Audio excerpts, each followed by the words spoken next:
오늘 우리가 함께 살펴볼 하나님 말씀은 사도행전 17장 11절 말씀입니다. 이 말씀을 통해서 개인의 기질이 신앙 안에 신앙에 미치는 영향에 대해서 말씀을 좀 전하려 합니다. 우리가 신앙생활 할 때에 우리는 성경에서 또한 우리의 인생 가운데서 이런 것들을 경험하게 됩니다. 신앙이 어떤 사람에게는 강하거나 또는 어떤 사람이 약하거나 또는 어떤 사람에게는 신앙이 좋거나 또한 그렇지 못한 또는 믿음이 좋거나 믿음이 나쁘거나 또한 강한 믿음이 있거나 약한 믿음이 있거나 하는 서로 다름을 보게 됩니다. 오래전부터 이 부분에 대해서 궁금해하고 있고 이 부분에 대해서 깊은 생각을 했습니다. 왜 그럴까 하는 부분에 대하여 고민하게 됐습니다. 그 가운데 성경 구절을 통해서 깨닫게 되는 것들이 하나가 있는데 그것이 뭐냐면 각 사람의 기질에 따라서 신앙에 차이가 생길 수 있다는 사실을 알게 되었습니다. 여러분에게 어떻게 하면 여러분의 신앙을 증진시키고 또 여러분의 믿음을 더욱더 회복할 수 있을까? 더욱더 바른 신앙을, 믿음을 갖게 할 수 있을까? 하는 차원에서 본문에서 동문을 통해 성경을 통해서 여러분의 신앙을 어떻게 하면은 강한 믿음, 어떻게 하면은 주님께서 온전한 또한 완전한 믿음 가운데 서게 할 수 있을까 하는 것들에 대해서 본문을 통하여 살펴보고자 합니다. 기질이 신앙에 미치는 영향이라 할 때 심리학에서는 사람의 기질에 대해서 몇 가지로 부분합니다. 오래전 전통에 의하면 사람의 피에 대해서 연구한 학자들에 의해서 4가지의 기질들이 있다는 것을 우리가 여러분 들었을 것입니다. 담즙질, 점액질, 우울질, 다혈질 이런 종류의 기질에 대해서 여러분 들어보셨을 것입니다. 각 그 혈액의 특성을 가지고 이렇게 나눠서 사람의 기질들을 분석하기도 합니다. 이런 것들이 현대에 와서는 좀 더 보편적으로 이해하기 쉽게 용어들을 바꿔서 설명되기도 합니다. 담즙질, 점액질, 우울질, 다혈질이라는 기질이 꼭 그러한가 하는 부분에서 또 그 얘기를 듣는 사람들이 점액질이 무엇이지, 담즙질이 무엇이지 하는 것들에 대해서 이해가 부족하기 때문에 그래서 오늘날 쉽게 4가지로 또다시 다른 용어를 통해서 좀 더 명확하게 구분합니다. 그것이 무엇이냐면 다혈질의 경우에는 그것이 사교형이라고 표현합니다. 그리고 담즙질의 경우는 주도형이라고 표현합니다. 그리고 신중형, 안정형 이런 단어들로 표현합니다. 그러면 그 기질들이 가지고 있는 특성들을 우리가 보게 되는데 신중형은 무엇인가? 신중하는 것이죠. 무엇인가 깊이 고민하는 사람들이죠. 성향이 계획적인 사람들이죠. 그리고 주도형의 경우는 무엇인가 앞장서서 결정하고 선택하고 또한 사람들을 설득하여 이끌어가는 리더십이 강한 역할을 하는 것이 주도형입니다. 사교형은 어떤 사람이냐면 사람들을 좋아합니다. 만나는 걸 좋아하고 이야기하는 걸 좋아하고 교제하는 걸 좋아합니다. 그리고 그들은 행복을 추구합니다. 그래서 사교형입니다. 그리고 안정형이라는 것은 무엇이냐면 이 사람들은 대부분 소란스럽고 즉흥적인 것을 무척 싫어합니다. 그리고 조용한 걸 좋아하고 또한 사람들과 관계 속에서 나서는 걸 싫어합니다. 그래서 이 사람들은 사람들과 사교적이보다는 가만히 앉아서 듣기를 좋아하는 리스너들입니다. 이런 성향들로 4개를 구분합니다. 오늘날에 와서는 더 세밀하게 MBTI라는 걸 가지고 사람들의 기질들을 파악하고 성향들을 파악합니다. 물론 이것이 성경적인가 하는 부분에서는 성경은 그렇게 사람들을 구분하지 않습니다. 하지만 성경에서는 특별한 기질들, 또는 기질이 신앙에 영향을 미치는가 하는 부분에서 그렇다고 말을 합니다. 우리가 명확하게 오늘날 나누는 그 구분법으로 사람의 기질들을, 성향들을 파악할 수는 없습니다. 왜냐하면 각 기질이 가지고 있는 어느 정도의 경계선에서 사람들이 나는 딱 이런 기질이야 라고 정해놓지 않고 대부분들은 걸쳐있기 때문에 그렇습니다. 예를 들어 안정형인 사람이 때로는 신중형을 포함할 수도 있고 또한 주도형을 포함할 수도 있습니다.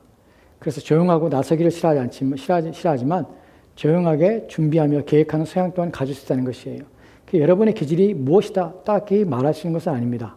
그런데 중요한 것은 이것이 우리의 일반적인 생활 속에서 사람들의 관계 속에서의 문제만 아니라 여러분의 신앙에 영향을 미칠 수 있다는 사실은 여러분 자신이 어떠한 성향을 가지고 있고 신앙의 좋은 기질이 무엇인가 하는 부분을 알게 함으로 여러분의 신앙이 좀 더 나아지도록 만들어가는데 오늘 말씀에 이유가 있고 오늘 말씀 함께 들어야 될 내용들의 핵심입니다. 우리가 살펴볼 성경 말씀을 통해서 여러분들이 알게 되는 것들, 또 깨닫게 되는 것들이 바로 이런 기질들을 가지는 것이, 이렇게 하는 것이 내 신앙에 유익하게 되는구나 하는 것을 여러분이 오늘 말씀을 통하여 발견하게 될 것입니다. 먼저 신앙생활을 오래 하다 보니까 우리가 일반적으로 생각할 때 옳다고 여기는 것들이 그렇지 않은 경우들을 종종 보게 됩니다. 첫 번째로 그렇지 않은, 진리가 아닌 사람들이 그렇게 받아들이고 인식하고 있지만 자신들로 생각하지 않고 있지만 그렇게 그러리라고 여겨지는 것들에 대해서, 그렇지 않은 것들에 대해서 먼저 말씀을 드려야 합니다. 첫 번째는 무엇이냐면 여러분, 신앙이라는 것이 교회에 다니는 연수에 따라서 신앙이 자라지 않습니다. 그것은 거짓 진리입니다. 신앙이 오래되면 신앙이 자라는 것이 아닙니다. 신앙이 묵을 뿐입니다. 묵어서 좋지 않을 뿐입니다.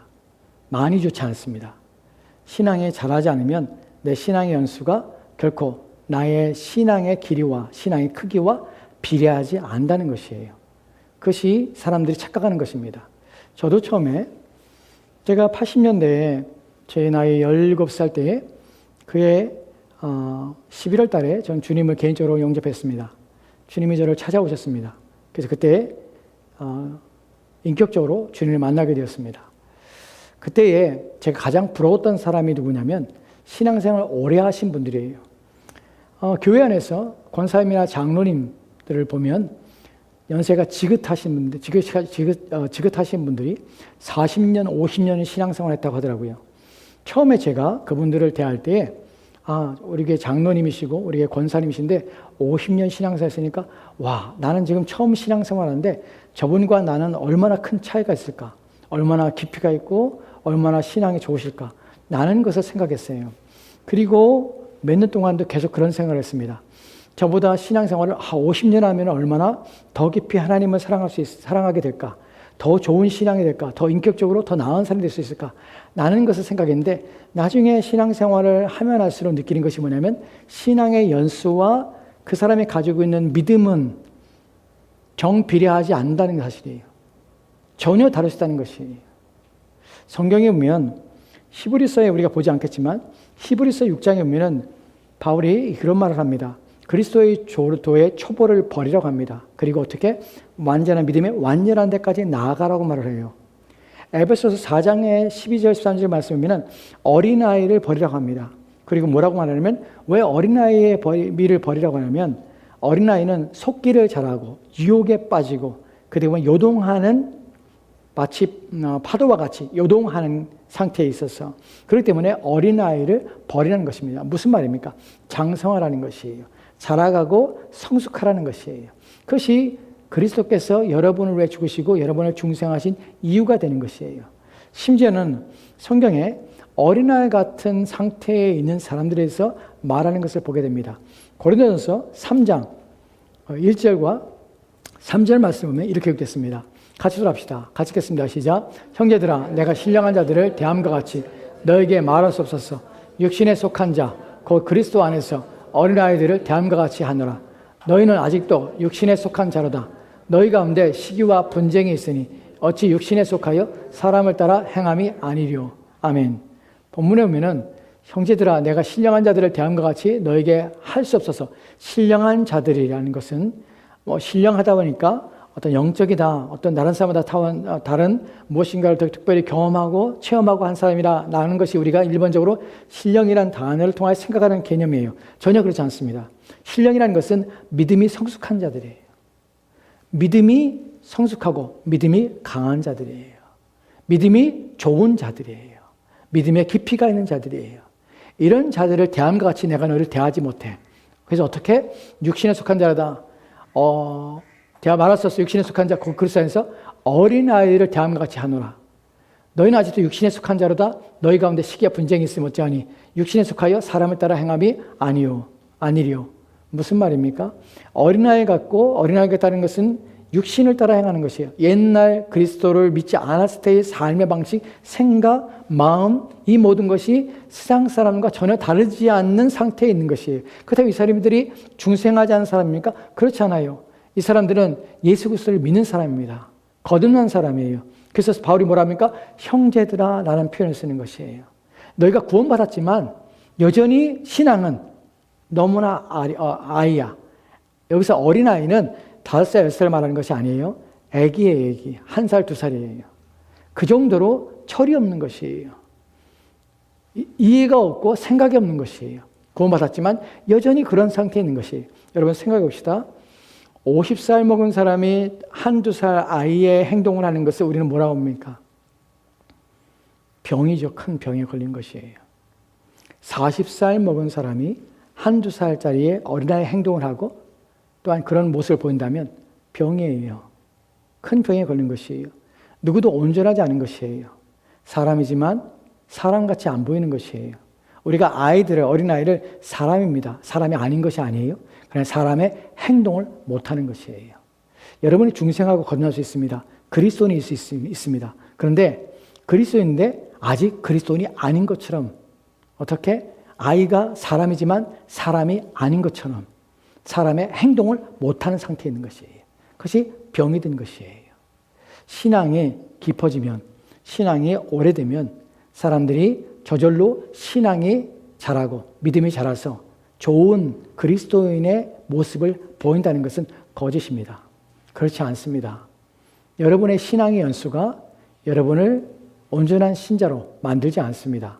다른 것이 필요하다는 것이에요. 두 번째로 생각할 것이, 첫 번째는 여러분이 말씀드렸다시피 신앙생활의 연수가 나의 믿음을 증진시키고 나로 하여금 큰 믿음, 좋은 믿음, 완전한 믿음으로 나가야 하는가? 절대로 그렇지 않아요. 그렇지 않다는 것이. 두 번째는 무엇이냐면, 그러면 다름은 왜 발생하는가 하는 부분에서, 왜 누구는 같은 신앙생활하고 같은 교회를 섬기고 같은 교회에서 말씀을 같이 듣고 있는데 어떤 사람은 더 깊은 신앙으로 나가서 그리스도께서 기뻐하시고 하나님이 원하시는 성숙한 신자의 삶을 살아가는 반면에 누군가는 아직도 사람이지만 사람이 아닌 것처럼, 중생했지만 중생하지 않은 자처럼 그런 어린아이 같은 모습으로 병이 든 상태로 놓여있게 되는가 하는 부분에서 출발점이 다른가, 무엇인가 특별한 무엇인가가 있는가 하는 부분에서 그렇지 않다는 것이에요. 두 번째로는 중생에는 차별이 없습니다. 여러분이 거듭나는 것은 동일합니다. 똑같은 상황에서, 똑같은 환경에서 성령을 통해서 여러분이 거듭나겠다는 것이에요. 즉 여러분이 태어난 것은 동일한 방식과 동일하게 태어났습니다. 그런데 다름이 있다는 것이에요. 여기서 우리가 알게 되는 것이 에베소 2장 1절 말씀에 이렇게 읽겠습니다. 에베소 2장 1절 말씀 같이 돌아합시다. 시작. 그는 허물과 죄로 죽었던 너희를 살리셨도다. 아멘. 그는, 예수 그리스도께서는 허물과 죄로 죽었던 너희가 허물과 죄로 말미암아 죽어있던 상태에서 너를 살리셨다는 것이에요. 즉 중생에서는 함께 죽어있던 상태고 누구는 반쯤 죽었다 살아난 것이 아니에요. 누구는 거의 죽을 뻔하다 살았다는 것이 아니에요. 다 죽었던 사람이 무엇으로? 죄와 허물이 동일하게 죄된 상태에, 죄로 말미암아 죽은 상태에 놓여있는 상태예요. 그런데 그리스도로 말미암아 성령에 의해서 여러분이 거듭나고 또한 여러분이 살아나게 된 것이에요. 살아났다는 것은 죄가 없어지게 된 것이에요. 즉 동일한 상태에서 출발점을 가지고 있다는 것이에요. 여러분 성경에서도 하나 우리가 볼 텐데 거기서는 여러분이 모두가 다 동일한 상태에서 동일한 은혜를 받고 거기에는 차별이 없다는 사실을 알게 됩니다. 여러분이 생각할 것이 이것이에요. 혹시 내가 저 사람보다 신앙이 좋지 않다는 것은, 내 믿음이 다른 사람보다 왜 잘하지 않는 이유는 하나님께서 중생은 똑같이 중생하셨지만 혹시 나를 더 사랑하고 저 사람을 더 사랑해서가 아닐까라는 생각을 할 수 있습니다. 여러분 그렇지 않아요. 하나님이 특별히 우리의 어떤 본성적인 무엇인가가 또한 우리의 외향적인 어떤 것이 우리라고 하면 하나님의 사랑을 촉발시키는 이유가 되어서 내가 다른 사람보다 또는 다른 사람이 나보다 하나님의 더 큰 사랑을 받거나 더 큰 은혜를 받아서 누군가는 더 강한 신앙으로 누군가는 여전히 약한 신앙으로 하나님의 은혜의 공급에 차별로 말미암아 그런 일이 발생할 수 있는가 하는 부분에서 그렇지 않다는 것이. 그렇지 않다면 로마서 봅시다. 로마서 10장에 보면은 11절과 12절 말씀이 이렇게 기록되어 있습니다. 같이 들어봅시다. 시작. 성경이 이르되 누구든지 그를 믿는 자는 부끄러움을 당하지 아니하리니 유대인이나 헬라인이나 차별이 없습니다. 한 분이신 주께서 모든 사람의 주가 되사 그를 부르는 모든 사람에게 부유하시도다. 아멘. 본문에 보면은 누구든지 그를 믿는 자는 부끄러움을 당하지 아니하라 합니다. 성경에 기록되되 누구든지 그를 믿는 자는 부끄러움을 당하지 않습니다. 예수 그리스도의 믿는 자는 부끄러움을 당하지 않습니다. 부끄러움을 당한다는 것은 거절된다는 것이, 누구든지 예수 그리스도를 믿는 자는 거절되지 않습니다. 우리가 성경에 보면은 마태복음 10장에서 주여 주여 하는 자마다 다 주님께서 다 그들의 인정하거나 받아지 않습니다. 그들이 주여 주여 하지만 주님께서 뭐라고 하면 내가 너희를 도무지 알지 못하노라. 불법에 행한 자들아 너는 내게서 떠나가라 라고 말합니다. 여기서 그들이 떠나가고 주님께서 말씀하시면 내가 너를 도무지 알지 못한다는 사실 속에서 거절되고 있는 것이에요. 주님께 나가지만 거절되는 것이에요. 거절되는 자들이 있습니다. 그런데 그를 믿는 자는 거절되지 않습니다. 누구나 주님 앞에 나오는 것이에요. 그 다음에 나오는 것이 유대인이나 헬라인이나 차별이 없습니다. No difference. 아무도 차별하지 않습니다. 한 분이신 주께서 모든 사람의 주가 되사 그를 부르는 모든 사람에게 부유하시다고 합니다. 부유하시다는 것은 우리를 구원하시기에 충분하고 우리를 성장시키기에 충분하시다는 것이에요. 부족함이 없다는 것이에요.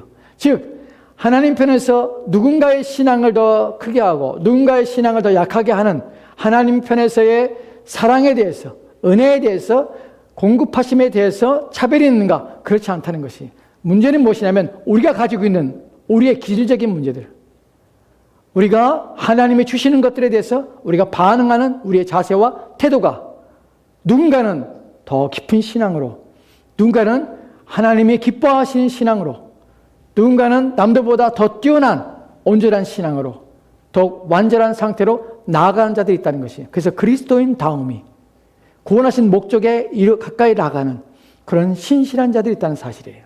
그러나 그렇지 못한 자들이 있다는 사실입니다. 이런 구분은 어디서부터 오는 것일까 하는 부분에서 성경의 한 구절이 우리 가운데 답을 주고 있습니다.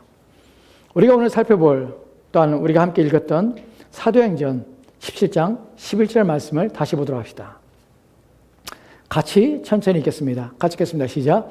베레아에 있는 사람들은 데살로니가에 있는 사람들보다 더 너그러워서 간절한 마음으로 말씀을 받고 이것이 그러한가 하여 날마다 성경을 상고함으로. 아멘. 베레아에 있는 사람들은, 베레아가 우리가 어딘지 모릅니다. 네, 아시아에 있습니다. 베레아에 있는 사람들은 데살로니가에 있는 사람들보다 더 너그러워서 간절한 마음으로 말씀을 받고 이것이 그러한가 하여 날마다 성경을 상고한다고 합니다. 베레아에 있는 사람들은 데살로니가 사람보다 어떻게 더 너그러워서 라는 표현을 씁니다. 한글 성경에서 너그러워서 베레아 사람들이 데살로니가 사람보다 다르다는 것이에요. 그들이 뭔가 다른 것이 있다는 것이에요. 다른 것이 무엇인가에 대해서 첫 번째 너그러워서라는 표현을 씁니다. 여러분, 너그러워라는 단어의 의미가 무엇입니까? 너그럽다는 말이 무슨 의미입니까? 여러분이 다가오는 의미입니까?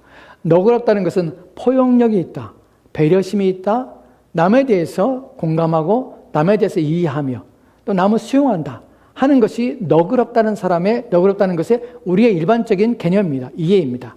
사실은 개역 한글 성경이 예전에 개역 한글보다는 낫습니다. 개역 개정이. 예전에 개역 한글 성경이 뭐라고 말했냐면 신사적이어서라는 표현을 씁니다. 베레아 사람들은 데살로니가 사람보다 더 신사적이어서 어떻게 읽혀집니까? 신사적이란 말이 무슨 말입니까? 정장을 빼어 입고 그리고 말에서 교양이 있고 품위가 있고 또한 상대를 대하는 데서 예의가 있고 또한 범죄를 지켜서 남들을 대할 때의 깍듯함과 또한 절제와 또한 품위와 이런 것들이 넘치는 사람을 우리는 신사라고 표현합니다. 그렇다면 그냥 보이는 것이 베레아 사람들이 데살로니가 사람보다 더 신사적이어서 양복을 입고 또한 교양이 넘치고 또한 예절을 갖추고 또 마을에서 품위가 있고 하는 차원이기 때문에 그래서 이 사람들이 더 낫다는 말을 하고 있습니까? 개역 한글과 개역 개정이 너그러워서 또는 신사적에서 라고 표현하는 것은 이 단어가 가지고 있는 고유한 의미 때문에 그렇습니다.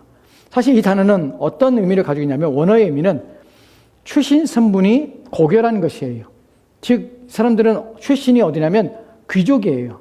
그러니까 출신이 다른 것이 우리가 흔히 말하는 금수저. 태어나 보니 아버지가 재벌이야. 태어나 보니 아버지가 귀족이야. 나는 차원의 그런 것들이 단어가 사용되는 용어예요. 근데 이 단어를 개역 한글이나 개역 개정에서 표현할 때 이 단어의 원어의 그 의미만 표현하기 때문에 너그러워서 신사적이라서 이런 표현을 쓴 것이에요. 근데 사실은 문맥 속에서 이 단어는 사람이 가지고 있는 겉으로 풍기는 풍채와 풍기는 외모의 모습이 아니에요.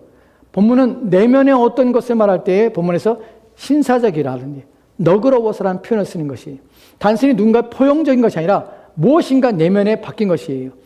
어떻게 우리가 알게 되냐면 너그러워서라는 단어와 그 너그러움이 무엇을 의미하는지를 그 뒤에 연결하고 있습니다. 본문에 보면 너그러워서 간절한 마음으로 말씀을 받고 이것이 그러한가의 날마다 성경을 상고한다는 것이에요.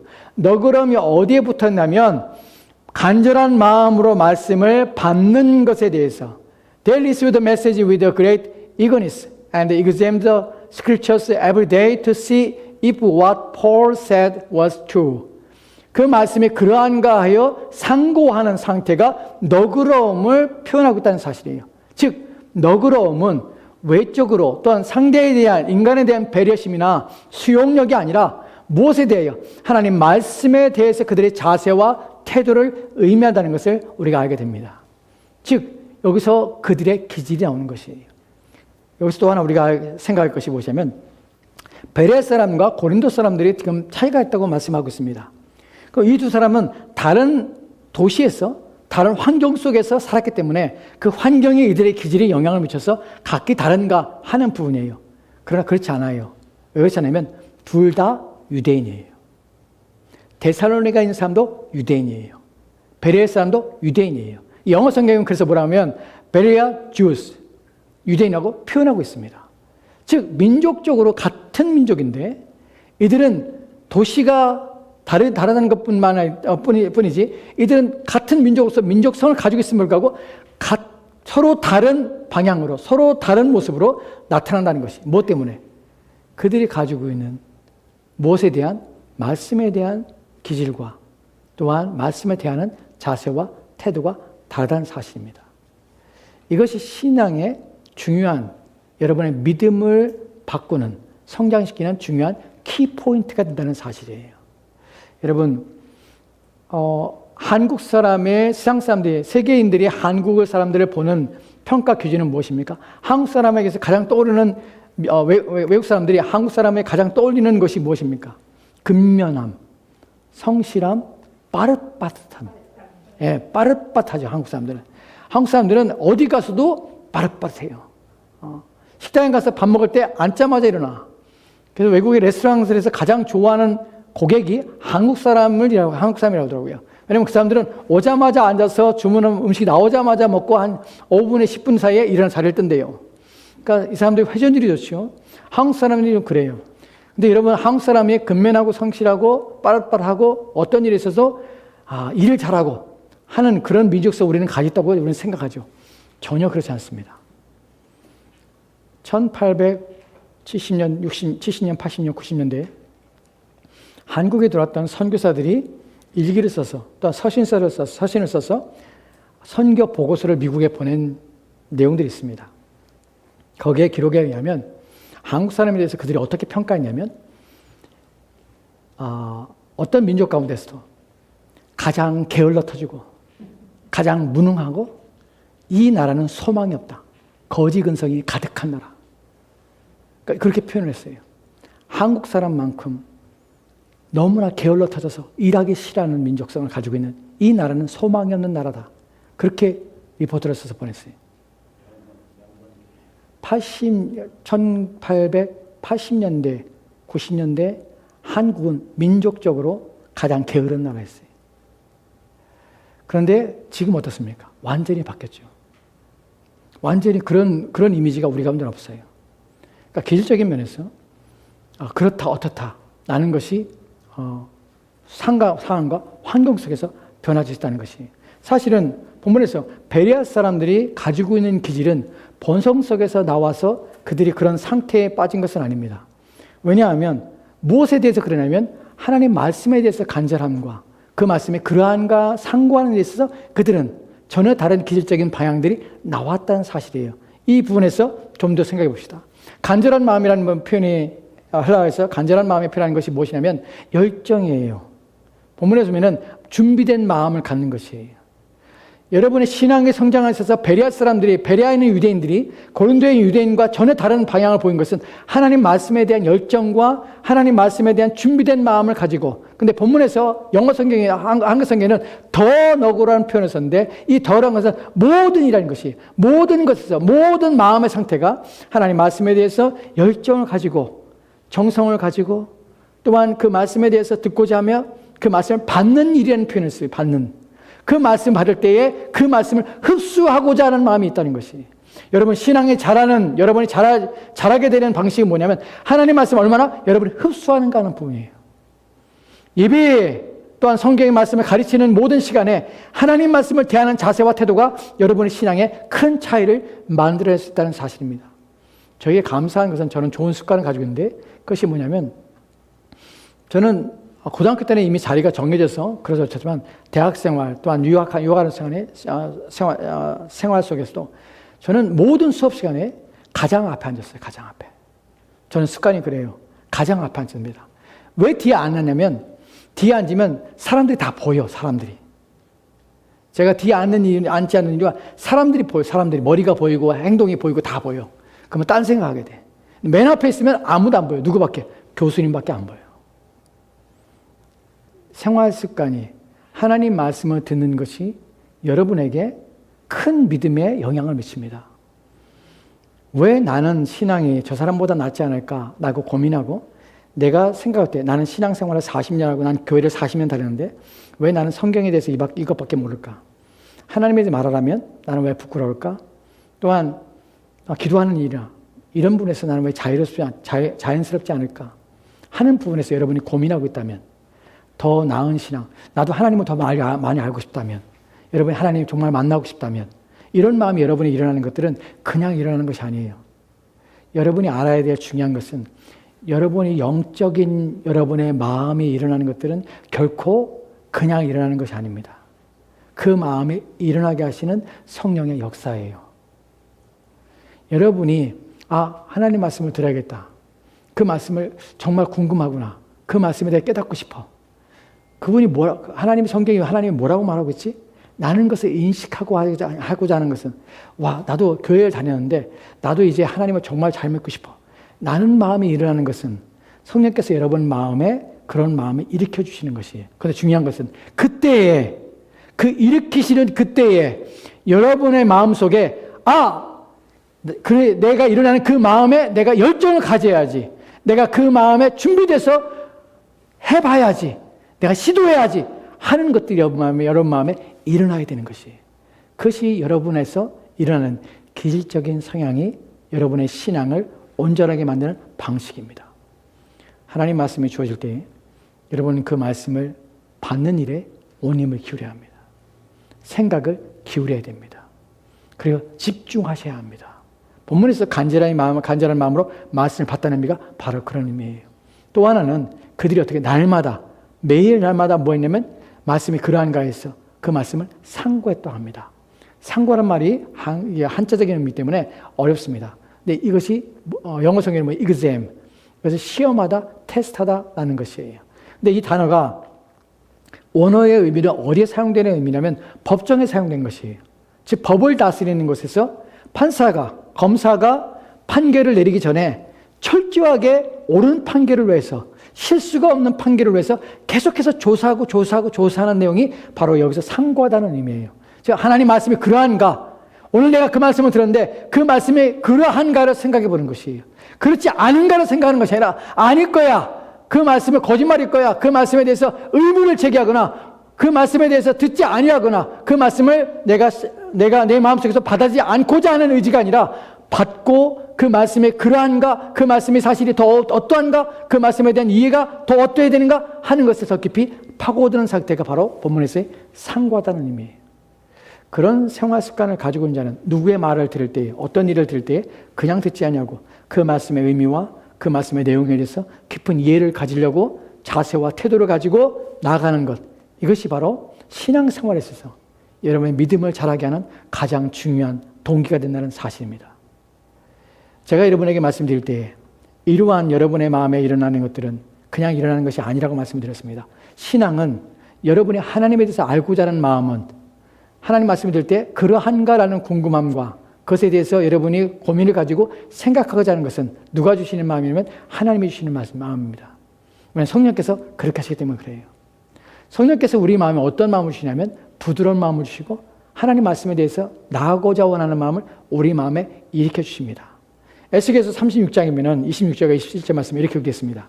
에스겔 36장 27절 27절 말씀 같이 들어갑시다. 시작. 또 새 영을 너희 속에 두고 새 마음을 너희에게 주되 너희 육신에서 굳은 마음을 제거하고 부드러운 마음을 줄 것이며 또 내 영을 너희 속에 두어 너희로 내 율례를 행하게 하리니 너희가 내 규례를 지켜 행할지니라. 아멘. 본문에 보면 부드러운 마음을, 돌 같은 마음을 제거하고 부드러운 마음을 주십니다. 누가? 성령 하나님이 그렇게 하신다는 것이에요. 우리가 베레아 사람들에 대해서 살펴보겠습니다. 그 사람들은 어떻게 마음이 너그럽습니다. 누구랑 다르냐면 고린도에 있는 유대인과 다른 것이에요. 베레아에 있는 유대인들은 고린도 유대인과 다릅니다. 그들의 기질상 특별하기 때문에 그들이 잘하는 것이 아니라 그런 것들을 주시는 성령 하나님의 은혜에 대해서 그들이 반응하고 있는 것이에요. 하나님이 여러분에게 하나님 말씀을 알고자 하십니다. 왜 여러분이 주일에 예배당에 와서 하나님 말씀을 듣습니까? 이것은 누가 하시는 일입니까? 성령이 여러분을 부르시고 하나님이 여러분을 부르시는 것이에요. 우리가 예배 드릴 때 첫 번째의 순서가 무엇이냐면 예배의 부름입니다. 여러분 call to the worship입니다. 예배의 부르심이 누가? 하나님이 여러분을 부르시는 것이에요. 그 자리에 나와서 하나님의 부르심 앞에 우리는 서 있는 것입니다. 무엇 때문에 부르십니까? 자신의 자녀들에게 말씀하시고자 부르시는 것이에요. 여러분은 그 부르심에 응답하고 하나님 말씀을 받을 준비를 하고 주어지는 말씀을 받고자 간절함을 가지고 여러분이 그 앞에 서야 되는 것이에요. 근데 그 매주마다 벌어지는 그 일들이 누구에게는 무의미한 것이 되는 이유는 무엇이냐면 거기에 대해서 내 마음이 준비하지 않기 때문에 그래요. 하나님이 말씀하고 있다는 사실에 대해 내 마음이 받아들이지 않기 때문에 그래요. 하나님이 오늘 나를 불러서 이 자리에 앉히시고 하나님 말씀을 듣게 하신다는 사실에 대해 내 마음이 열리지 않기 때문에 그래요. 여러분, 하나님이 매 예배는 하나님이 여러분을 부르시는 자리입니다. 그 부르심에 여러분은 응답하시는 것이에요. 너그러운 마음이라는 것은 내가 가지는 마음이지만 성령이 우리 마음에 부르심의 소리를 들을 때 듣게 하시고 그 부르심에 나로 하여금 응답하게 하시는 일들이 내 안에 있게 하시는 것입니다. 여러분이 구해야 될 것이 무엇이냐면 성령을 통해서 여러분 마음이 하나님께로 향하도록 역사해 주시기를, 부드러운 마음을 내 안에 주시기를 여러분이 구하셔야 됩니다. 한 가지 마지막으로 더 보도록 합시다. 누가복음입니다. 8장 15절 말씀에 이렇게 되어 있습니다. 같이 읽겠습니다. 시작. 좋은 땅에 있다는 것은 착하고 좋은 마음으로 말씀을 듣고 지키어 인내로 결실하는 자니라. 아멘. 본문에 보면 좋은 땅에 있다는 것, 씨를 뿌리는데 좋은 땅에 씨가 떨어졌다는 것은 착하고 좋은 마음으로 말씀을 듣고 지켜 인내하며 결실하는 자니라. 씨를 뿌립니다. 모든 밭에 뿌려집니다. 어떤 씨는 길가에 뿌려집니다. 길가에 뿌려지는 땅이 단단합니다. 그리고 새들이 와서 먹어버립니다. 그래서 열매 맺지 못합니다. 절대로 열매 먹지 못합니다. 두 번째 밭은 보니까 돌짝에 떨어졌습니다. 돌 위에 떨어졌습니다. 흙이 없습니다. 그래서 결실하지 못하고 타 죽습니다. 세 번째로는 가시떡에 떨어집니다. 자라지만, 싸게 나고 자라지만 그 가시에 의해서 옥죄에서 그래서 더 이상 기운이 막혀서 자라지 못합니다. 네 번째가 좋은 밭에 떨어진 씨입니다. 좋은 땅에 떨어졌다는 것은 착하고 좋은 마음이라는 것이에요. 여러분, 착하고 좋은 마음이라는 것이 여러분이 인격적으로 여러분이 남들에게 잘하며 남들이 인정하는 마음이라는 것이 아니에요. 여기서 착하다는 것은 도덕적이고 의리적이라는 것이 아니에요. 착하고 좋은 마음이라는 것은 하나님 말씀을 듣고 그 말씀을 지켜 인내로 결시하는 것이 착한 것이에요. 여러분, 하나님이 착하다고 여기는 사람과 하나님이 착하지 않다고 여기는 것은 그 사람이 누군가에게 잘하고 도덕적이냐 윤리적이냐라는 것이 아니에요. 하나님 말씀을 듣느냐 안 듣느냐는 것이에요. 하나님 말씀 앞에 나오느냐 안 나오냐가 착함이에요. 하나님께 서느냐 서지 않냐가 착함이에요. 착한 마음은 하나님께 나아가는 것입니다. 그의 말씀을 듣는 것입니다. 말씀을 듣고 지키고 지킨다는 것이 뭡니까? retain it, 그것을 유지하며 그것을 지키며 그 안에 거하는 것이에요. 그 상태에 놓여 있는 것이 착함이고 좋은 마음입니다. 그래서 어떻게 인내함으로 결실하게 되는 것이 신앙이 좋다는 것은 다른 것이 아니라 하나님 앞에서 인정받는 삶뿐만 아니라 하나님께서 그를 구원하신 목적을 성취해가는 삶입니다. 그래서 복된 것이에요. 그에게는 더 큰 영광과 아름다움이 있습니다. 저와 여러분이 신앙이 좋다는 것은 또 어떤 의미냐면 여러분 세상의 모든 어려움 속에서 환난과 역경 속에서 여러분이 흔들리지 않는 견고한 마음 가운데 살게 되는 것이에요. 여러분 치열한 전쟁터 속에서 여러분이 안전한 곳이 어디입니까? 요새예요. 성에 거하는 것이에요. 인생이라는 어려움 속에서 여러분의 안전, 여러분의 영혼과 여러분의 육체가 안전한 곳은 성에 거하는 것이에요. 여러분을 지키며 보호하는 곳에 거하는 것이에요. 그것이 어디냐면 믿음 안에, 견고한 믿음 안에 사는 것이에요. 그래서 여러분이 요동하지 않고 흔들림 없는 그런 신앙생활을 하게 되는 것이에요. 여러분 신앙이 약하다는 것은 결코 좋지 않습니다. 무엇이 때문에 좋지 않냐면 첫 번째로 하나님의 은혜의 복을 다 누리지 못합니다. 그 사람은 인생 속에 주시는 하나님의 복을 다 누리지 못합니다. 그래서 어떻게 두려움과 염려 가운데 인생을 삽니다. 흔들립니다. 또한 마음이 상한 가운데 인생을 삽니다. 견고함이 없는 것입니다. 하나님의 복과 은혜를 누리며 견고한 가운데 흔들림 없는 삶을 사는 것은 바로 온전한 가운데 나가는 믿음밖에 없다는 사실을 기억하시기 바랍니다. 마지막으로 여러분의 신앙을 자라게 하는 방식은 교회에 앉아있다고 신앙이 자라지 않습니다. 여러분의 신앙은 여러분이 성령을 통하여 여러분에게 주시는 것들이에요. 여러분의 기질이 움직이고 여러분의 마음이 너그럽고 간절한 마음으로 하나님 말씀을 받고 그 말씀을 깊이 상고하는 습관들을 가질 때에 여러분의 신앙이 자라게 되는 것입니다.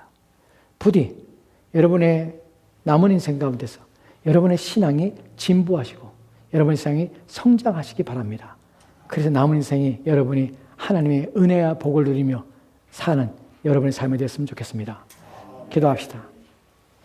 하나님, 오늘 주의 말씀을 통해서 왜 누군가는 신앙이, 누군가는 믿음이 여전히 약한 가운데, 흔들리는 가운데 예수를 믿어도 감격과 감사가 없고 예수를 믿어도 늘 두려움과 염려 가운데 세상 일에 시달리고 그것에 매여서 인생이 비참한 가운데, 인생이 두려움 가운데, 절망 가운데, 인생이 고통 가운데 살게 되는 것을 보게 됩니다.